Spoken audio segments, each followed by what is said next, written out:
With cardiovascular disease killing one person every 7 minutes in Canada, a Southwest-based health clinic has introduced a new screening test to help determine a patient's risks of encountering heart problems. Steve Kelly tells us how in this next report. Under the premise that prevention is often better than cure, this Calgary-based wellness centre is using ultrasound technology to open a window on the cardiovascular system. We are able to specifically measure one's risk and come up with a vascular age, and we can determine the age of your arteries. So if we tell someone who is 45 years old that they have the arteries of a 60-year-old, well, that's a little bit more eye-opening to the patient versus telling them an actual number, and it gives a little bit more of a impact statement to one's risk profile. Carotid IMT works by using an ultrasound process to determine the thickness of the carotid arteries in the neck. Now, the idea is that should the carotid arteries show signs of narrowing, then there's a good chance that similar problems could exist within the heart itself. But why not just examine the heart directly? Can't look directly at the heart arteries non-invasively. We do lots of invasive tests where we can do that, but in terms of screening people, we can't look at those arteries non-invasively because they're in the chest. The carotid artery is very close to the surface, so you can actually visualize those arteries, and we know that what goes on in the arteries of the neck is likely to be going on in the arteries of the heart and the rest of the arteries of the body. But while carotid IMT may indeed represent a window into the cardiovascular system, it's far from providing the complete picture.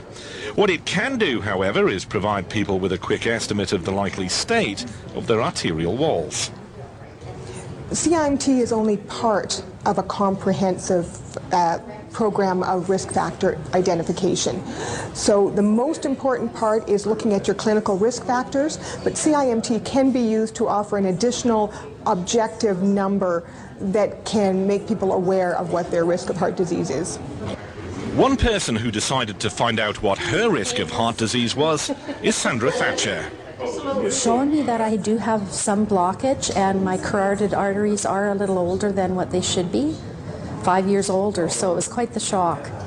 And hopefully with diet and exercise and, eating properly, I can get rid of some of my factors and improve my health. Now, currently, very few private healthcare clinics in Canada are providing a CIMT service. But as more and more people become proactive when it comes to their own healthcare requirements, having a CIMT could soon become as commonplace as having a blood test. Steve Kelly, Shore TV Calgary.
Who can say